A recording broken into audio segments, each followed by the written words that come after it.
નમસ્કાર, આપ જોઈ રહ્યા છો ન્યૂઝ 18 ગુજરાતી। હું છું આપની સાથે પ્રીતિ। તો થોડી વારમાં રાષ્ટ્રપતિ રામનાથ કોવિંદ વિધાનસભાને સંબોધન કરશે। ધારાસભ્યો ઉપરાંત ગેલેરીમાં મહાનુભાવો પણ હાજર રહેવાના છે। વિવિધ ક્ષેત્રના આગેવાનો પણ ગૃહમાં હાજર રહેશે। ગેલેરીમાં આગેવાનો માટે બેસવાની વ્યવસ્થા કરવામાં આવી છે। વિવિધ ક્ષેત્રના આગેવાનો છે તે પણ ઉપસ્થિત રહેવાના છે। થોડી ક્ષણોમાં રાષ્ટ્રપતિ રામનાથ કોવિંદ વિધાનસભાને સંબોધિત કરશે।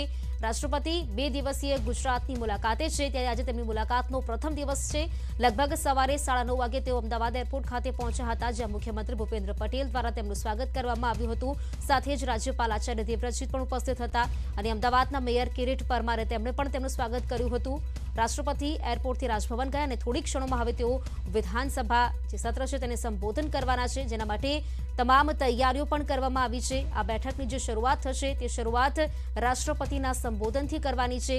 જે રીતે વિધાનસભાનું સત્ર ચાલી રહ્યું છે તેમાં મુખ્યમંત્રી ભૂપેન્દ્ર પટેલ દ્વારા રાષ્ટ્રપતિ રામનાથ કોવિંદને જે આમંત્રણ આપવામાં આવ્યું હતું વિધાનસભામાં તેમનું સંબોધન માટે આમંત્રણ આપવામાં આવ્યું હતું અને તેના માટે તે સંબોધન આપવાના છે। ત્યારે થોડી ક્ષણોમાં રાષ્ટ્રપતિ રામનાથ કોવિંદ સંબોધન કરશે, જેમાં તમામ પ્રકારની તૈયારીઓ કરવામાં આવી છે। ધારાસભ્યો ઉપરાંત તમામ લોકો ગેલેરીમાં ઉપસ્થિત રહેવાના છે। તો દિલ્હીમાં પીએમ મોદીની ગુજરાતના સાંસદો સાથે બેઠક મળશે। પીએમ મોદી ગુજરાતના સાંસદો સાથે બેઠક કરી રહ્યા છે। પીએમ નિવાસ સ્થાને આ બેઠક ચાલી રહી છે। તો ગુજરાતના સાંસદો સાથે પીએમ મોદી બેઠક કરી રહ્યા છે। પીએમ મોદીના નિવાસ સ્થાને આ બેઠક ચાલી રહી છે। ગુજરાતના કેટલાક સાંસદો છે કે જેઓ આ બેઠકમાં ઉપસ્થિત છે ને અત્યારે આ બેઠક ચાલી રહી છે।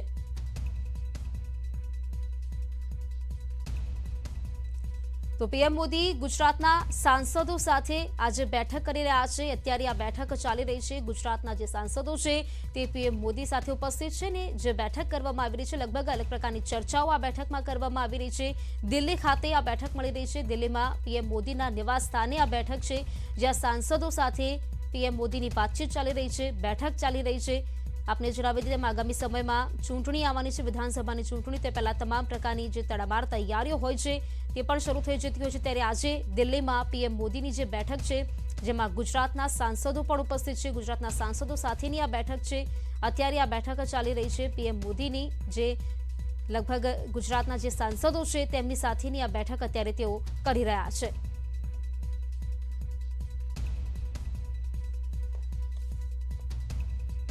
વધુ विगत साथ ही हमारा संवाददाता दिल्ली थी रचना जुड़ाई चुके हैं। रचना, अभी की जो बात कर सकते हैं, अभी जो बैठक चल रही है, लगभग किस तौर से बातचीत चल रही है, इस बैठक में कैसी चर्चाएं हो रही है?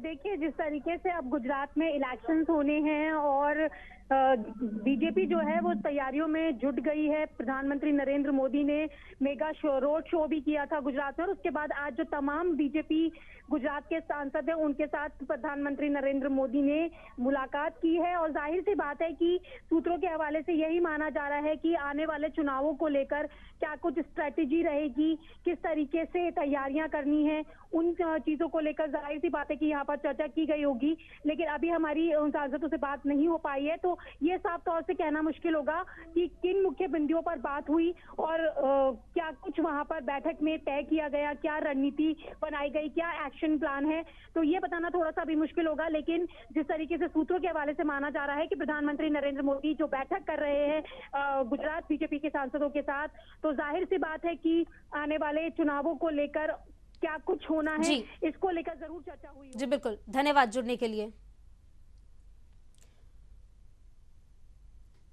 तो राष्ट्रपति विधानसभा खाते पहुंची चुक्या है, सीधा आपणे त्यानी वात करीशुं। तो राष्ट्रपति रामनाथ कोविंद 2 दिवसीय गुजरातना प्रवासे छे। अत्यारे आप जोई रह्या छो तेम राष्ट्रपति विधानसभा खाते पहुंची चुक्या छे।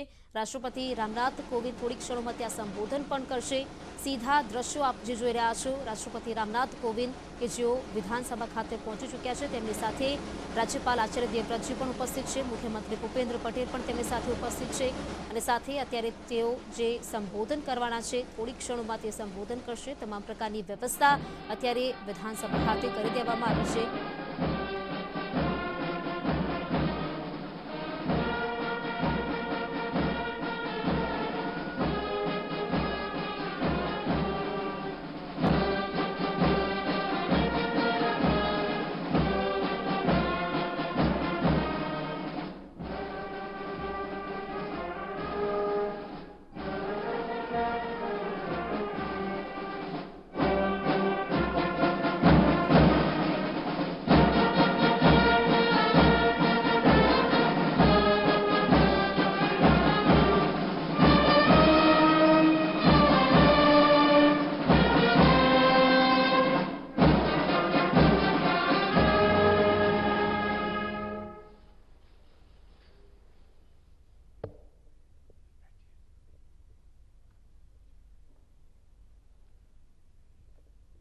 नमस्कार, स्वागतम, सुप्रभात। आज का अवसर गुजरात विधानसभा के इतिहास में एक महत्वपूर्ण अवसर है। भारत के सम्माननीय राष्ट्रपति श्री इस सदन में पधारे हैं। अनुरोध करते हैं गुजरात विधानसभा के मान्यवर अध्यक्ष महोदया डॉक्टर श्रीमती नीमाबेन आचार्य को इस अवसर पर अपने स्वागत संबोधन हेतु। आदरणीय राष्ट्रपति महोदय श्री रामनाथ कोविंद जी और गुजरात राज्य के राज्यपाल आदरणीय श्री आचार्य देवव्रत जी का मैं स्वागत करती हूँ। गुजरात राज्य के आदरणीय मुख्यमंत्री श्री भूपेंद्र भाई, प्रतिपक्ष नेता आदरणीय श्री सुखराम भाई, विधानसभा के उपाध्यक्ष जेठाभाई, हमारे संसदीय मंत्री श्री राजेंद्र भाई और विधानसभा के एवं सभी सदस्यगण और पूरे हमारे मंत्रीगण और विशेष तौर से हमारे यहाँ 13 महिला सदस्य भी हैं और बहुत लोकप्रियता प्राप्त करके निडरता से हार्ड वर्क के सब लोग बहुत अच्छे से अपने अपने विस्तार में काम करते हैं। ऐसे सभी हमारे विधानसभा के माननीय सदस्यगण और प्रशासन के सभी अधिकारीगण और पत्रकार मित्रों और सब आए हुए महानुभावों, सबकी ओर से सर मैं आपका तहे दिल से स्वागत करती हूँ, आपका अभिवादन करती हूँ। और आज इस अवसर पे जिस तरह से अहिंसा के पुजारी और सत्य के साधक राष्ट्रपिता श्री महात्मा गांधी जी, अखंड भारत के निर्माता व लौह पुरुष सरदार वल्लभ भाई पटेल और मुख्य सेवक पूज्य श्री रविशंकर जी महाराज की इस पावन भूमि पे आपको मैं वंदन करती हूँ। हमारे लिए यह अत्यंत गौरव की क्षण है जब गुजरात विधानसभा के इतिहास में पहली बार देश के राष्ट्रपति इस संबोधित करने वाले हैं। ये हमारे लिए बहुत गौरव की बात है। जब देश में जब आजादी का अमृत महोत्सव मना रहे हैं, तब गुजरात विधानसभा के आमंत्रण पर हमारे सदन पे रहने पर, उपस्थित रहने पर और हमें मार्गदर्शन के लिए मैं माननीय राष्ट्रपति जी का अभिवादन करती हूँ, उनको वंदन करती हूँ। हमारे आदरणीय राष्ट्रपति जी ने भारत देश के कई क्षेत्र में काम किया है। उन्होंने एक समाज सेवी के माध्यम से, खुद वकील भी है, राज्यसभा के सांसद भी 12 साल तक रहे हैं और कमजोर, दलित, पीड़ित, शोषित, आदिजाति, अनुसूचित जाति सब के लिए उन्होंने बहुत। तो समाचारों रोकाયું એક વિરામ માટે અન્ય સમાચાર આ વિરામ બાદ।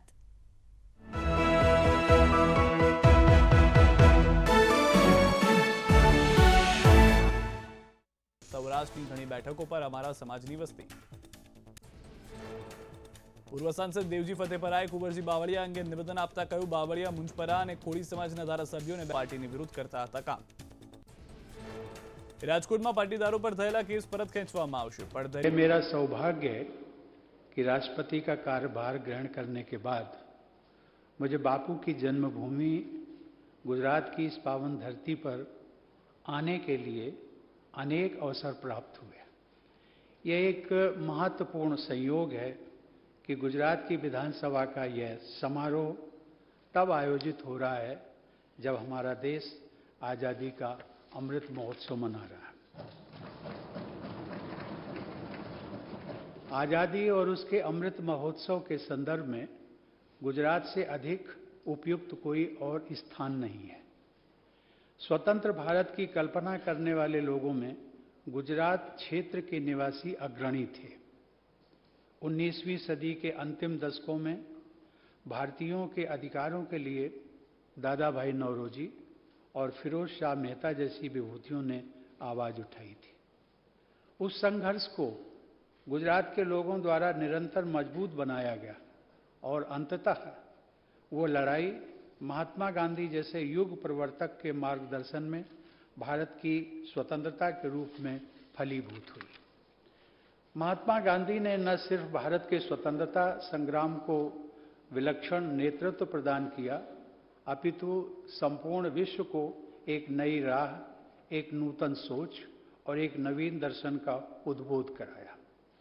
आज जब भी विश्व में किसी भी प्रकार की हिंसा होती है, तब बापू के मूल मंत्र अहिंसा के महत्व का एहसास किया जाता है।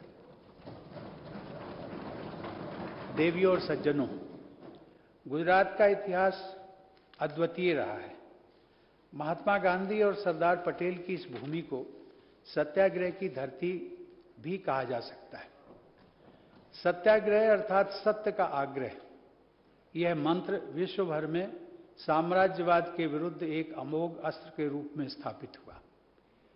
बारडोली सत्याग्रह, नमक आंदोलन और दांडी मार्च ने हमारे स्वतंत्रता संग्राम को नया स्वरूप तो दिया ही, साथ ही विद्रोह की अभिव्यक्ति और जन आंदोलन के संचालन को भी एक नया आयाम दिया। बारडोली सत्याग्रह से सरदार वल्लभ भाई पटेल के रूप में एक महान जननायक का भी उदय हुआ। देवी और सज्जनों, लौह पुरुष सरदार पटेल ने आजाद भारत को उसका एकीकृत स्वरूप प्रदान किया और प्रशासन की आधारशिला को मजबूत बनाया। नर्मदा नदी के तट पर स्थित 182 मीटर ऊंची सरदार पटेल की प्रतिमा, जिसे हम सब लोग स्टैच्यू ऑफ यूनिटी कहते हैं, विश्व की सबसे ऊंची प्रतिमा है।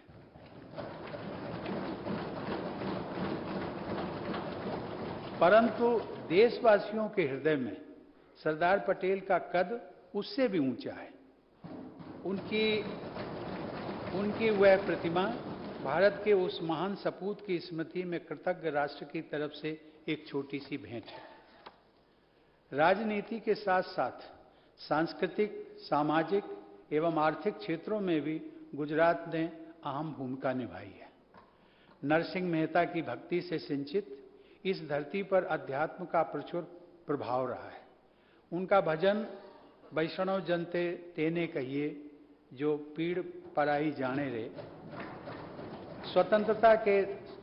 भारत के स्वतंत्रता संग्राम का भी गीत बन गया था। इस भजन ने भारतीय संस्कृति के मानवतावाद को प्रसारित किया। पूरी मानवता के प्रति समदृष्टि के परिवेश में गुजरात में पली बढ़ी हंसाबेन मेहता ने संयुक्त राष्ट्र संघ के universal declaration of human rights के प्रावधानों में महिलाओं को पुरुषों के समकक्ष स्थान दिलाने का ऐतिहासिक कार्य किया। वे उन 15 महिलाओं में से थी जिन्होंने संविधान सभा के सक्रिय सदस्यों के रूप में भारतीय संविधान के निर्माण में अपना अमूल्य योगदान दिया। देवियों और सज्जनों, गुजरात के लोगों की उदारता भारतीय संस्कृति की एक प्रमुख विशेषता रही है। प्राचीन काल से इस क्षेत्र में सभी पंथों और समुदायों के लोग बंधुता के साथ आगे बढ़ते रहे। पालीताना और गिरनार के जैन मंदिरों से लेकर बड़नगर के बौद्ध विहार तक तथा सोमनाथ के मंदिर से लेकर उड़वाड़ा के पारसी अग्नि मंदिर तक हमें गुजरात की विविधता में एकता के दर्शन कराते हैं। चाहे सदियों पहले सोमनाथ पर हुए अनेक आक्रमण हो या 20वीं सदी में भुज भूकंप जैसी प्राकृतिक आपदा, संघर्षों के बीच विकसित यह धरती सदैव पहले से भी अधिक शक्तिशाली और दृढ़ होकर उभरती रही है। आधुनिक युग में भी विज्ञान के क्षेत्र में गुजरात का उल्लेखनीय योगदान रहा है। जहां होमी जहांगीर भाभा भारतीय परमाणु कार्यक्रम के जनक माने जाते हैं, वहीं अहमदाबाद में स्थित फिजिकल रिसर्च लेबोरेटरी के संस्थापक डॉक्टर विक्रम साराभाई भारतीय विज्ञान, विशेषकर भारत के स्पेस रिसर्च के मार्गदर्शक के रूप में सम्मानित हैं। सन 1960 में अपना अलग अस्तित्व बनाने के बाद आप सबका यह प्रदेश विकास के पथ पर इंटरप्राइज और इनोवेशन के जरिए अग्रणी रहा है। इस राज्य की सतत आर्थिक प्रगति के लिए मैं सभी पूर्व मंत्रियों, पूर्व मुख्यमंत्रियों और उनकी सरकारों के योगदान की सराहना करता हूं। गुजरात की विकास यात्रा को आगे बढ़ाने के लिए मैं मुख्यमंत्री श्री भूपेंद्र भाई पटेल और उनकी पूरी टीम को भी साधुवाद देता हूं। गुजरात की धरती पर आरंभ हुए व्हाइट रेवोल्यूशन द्वारा पोषण के क्षेत्र में क्रांतिकारी परिवर्तन आया। दूध के कुल उत्पादन और उपभोग की दृष्टि से आज भारत विश्व में प्रथम स्थान रखता है। गुजरात की मिल्क कोऑपरेटिव्स इस सफलता की अग्रदूत रही है। गुजरात में सहकारिता की संस्कृति की सफलता का लाभ पूरे देश में और भी अधिक प्रसारित हो, इस दृष्टि से केंद्र सरकार में सहकारिता मंत्रालय का गठन किया गया है और मुझे खुशी है कि उसकी जिम्मेदारी भी आपके गुजरात के ही श्री अमित भाई शाह को दी गई है। देवियों और सज्जनों, जब गुजरात की एक नए राज्य के रूप में स्थापना की गई, उसके बाद इस विधानसभा ने राज्य के समग्र विकास के लिए अनेक कदम उठाए। गुजरात पंचायत विधेयक 1961 और गुजरात अनिवार्य प्राथमिक शिक्षा अधिनियम 1961 द्वारा लोकल सेल्फ गवर्नमेंट और शिक्षा के क्षेत्र में प्रगतिशील व्यवस्था स्थापित की गई। बाद में गांधी जी के विचारों के अनुरूप पंचायती राज प्रणाली को एक संविधान संशोधन के जरिए पूरे देश में कार्यान्वित किया गया। राज्य के आरंभिक दौर में गुजरात के मुख्यमंत्री रहे श्री बलवंत राय मेहता जी को डायरेक्ट डेमोक्रेसी तथा पंचायती राज व्यवस्था के निर्माताओं में से गिना जाता है। गुजरात के इंफ्रास्ट्रक्चर की पूरी देश में सराहना होती है। यह उल्लेखनीय है कि गुजरात एकमात्र राज्य है जहां विधानसभा द्वारा इंफ्रास्ट्रक्चर में निवेश और विकास को प्रोत्साहन करने के लिए गुजरात इंफ्रास्ट्रक्चर डेवलपमेंट एक्ट 1999 पारित किया गया। भविष्य उन्मुखी कानून बनाने की दिशा में इस विधानसभा द्वारा पारित गुजरात जैविक कृषि विश्वविद्यालय अधिनियम 2017 भी उल्लेखनीय है। पर्यावरण अनुकूल जैविक खेती के प्रसार में अपनी आस्था को कार्य रूप देने वाले गुजरात के राज्यपाल आचार्य देवव्रत जी के मार्गदर्शन में इस अधिनियम के उद्देश्यों को प्राप्त करने में गुजरात सफलता के कीर्तिमान स्थापित करेगा, ऐसा मेरा विश्वास है। गुजरात की बहुआयामी प्रगति के लिए अनेक प्रभावी अधिनियमों को पारित करने के लिए गुजरात की विधानसभा के वर्तमान और भूतपूर्व सभी सदस्य सराहना के हकदार हैं। आज मैं विधानसभा अध्यक्ष डॉक्टर नीमाबेन आचार्य तथा सभी विधायकों को विशेष बधाई देता हूं। डॉक्टर नीमाबेन आचार्य की नियुक्ति से इस राज्य को पहली महिला स्पीकर प्राप्त हुई है। इस उपलब्धि के लिए भी मेरी आप सभी को हार्दिक शुभकामनाएं। देवियों और सज्जनों, लगभग 1.5 वर्ष पूर्व 25 नवंबर 2020 को मुझे केवड़िया में सभी राज्यों की विधानसभाओं तथा विधान परिषदों के पीठासीन अधिकारियों की all India presiding officers conference के उद्घाटन का अवसर मिला था। भारत में संसदीय प्रणाली को दिशा देने वाली 2 विभूतियां गुजरात की धरती ने ही प्रदान की हैं। आज़ादी हासिल करने के पहले वर्ष 1925 में केंद्रीय विधानसभा के अध्यक्ष पद पर नियुक्त होने वाले प्रथम भारतीय श्री विट्ठल भाई पटेल गुजरात के ही थे।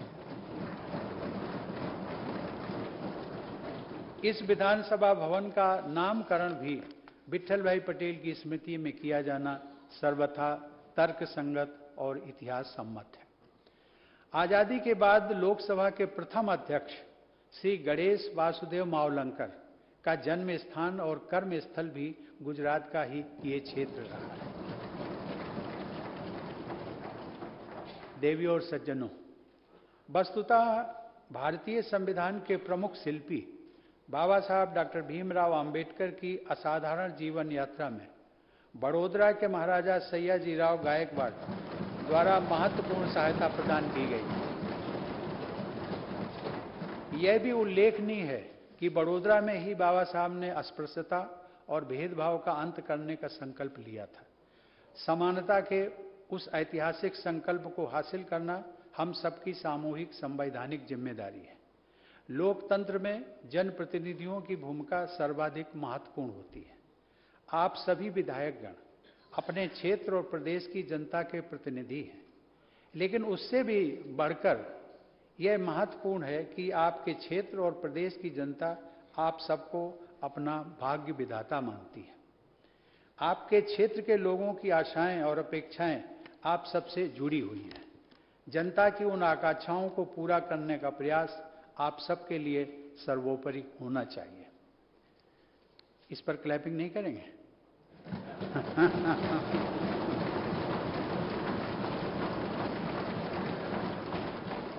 धन्यवाद।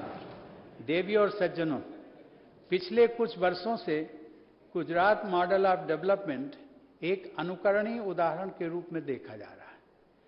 विकास का यह मॉडल देश के किसी भी क्षेत्र एवं राज्य में कार्यान्वित किया जा सकता है।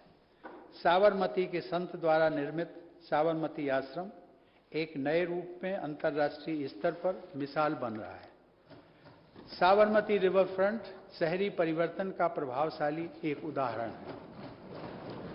पर्यावरण को सुरक्षित रखते हुए नगरवासियों और साबरमती के संबंध को नया रूप दिया गया है। नदियों पर स्थित देश के अन्य सभी नगरों के लिए यह अच्छा उदाहरण है। देवियों और सज्जनों, गुजरात के लोगों का देश प्रेम विश्वविख्यात है।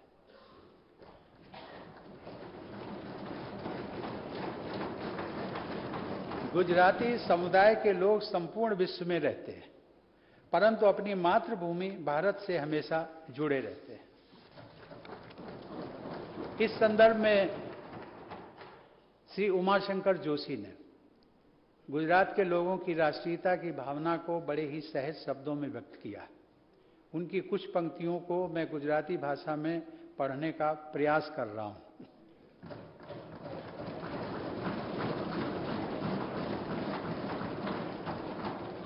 ऐते केवो गुजराती जे हो केवल गुजराती, हिंदू भूमिना नामे जेनी उछले ना छाती, महाराष्ट्र द्रविड़ बंगाल बिहार बधे अनुकूल, ज्यां पग मूगे त्याने थईने रोपाए दृढ़ मूल, सेवा सुबास जेनी ख्याति, तेज वस नक्सिक गुजराती।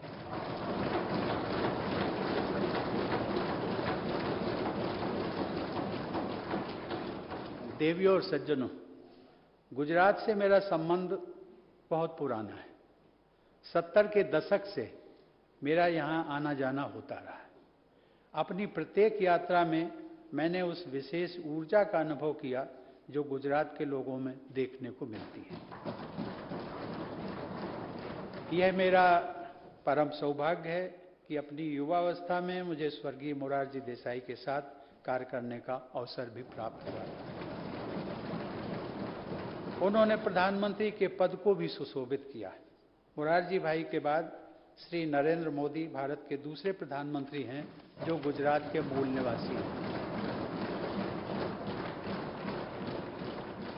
उनको भी निकटता से जानने और उनके साथ कार्य करने का अवसर मुझे मिलता रहा है। मुख्यमंत्री के रूप में उनकी निष्ठा और कर्मठता के फलस्वरूप अनेक पैमानों पर गुजरात को भारत के अग्रणी राज्यों में गिना जाता है और अब प्रधानमंत्री के रूप में वे भारत को विश्व पटल पर एक नई पहचान दिला रहे हैं।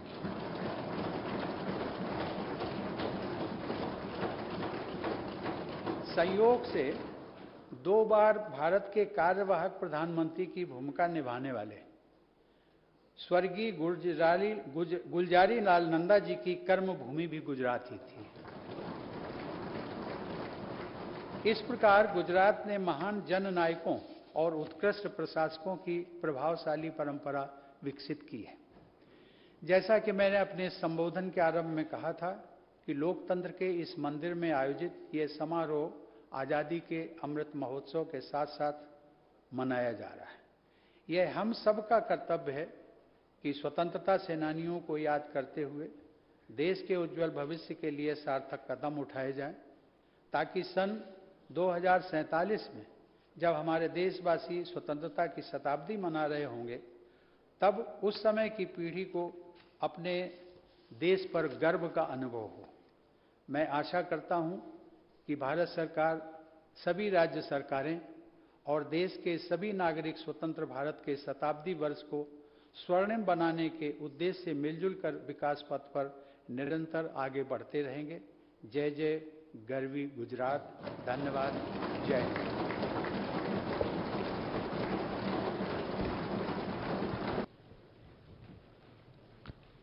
हम सब अपने स्थान पर राष्ट्रगीत के सम्मान हेतु खड़े रहेंगे।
તો વિધાનસભાના ઐતિહાસિક સંબોધન જોવા મળ્યું રાષ્ટ્રપતિ રામનાથ કોવિંદ કે જેમણે સંબોધન કર્યું છે ગુજરાતના વીર સપૂતોને તેમણે આ સંબોધનમાં યાદ કર્યા સાથે જ તેમણે જણાવ્યું છે કે આઝાદી બાદ બાપુની જન્મભૂમિ પર આવવાના અનેક અવસરો તેમને પ્રાપ્ત થયા છે ખૂબ જ પ્રસન્નતા તે અનુભવે છે ગુજરાત સાથે જોડાયેલા કેટલાક વીર સપૂતો વિશે પણ તેમણે તેમના સંબોધનમાં જણાવ્યું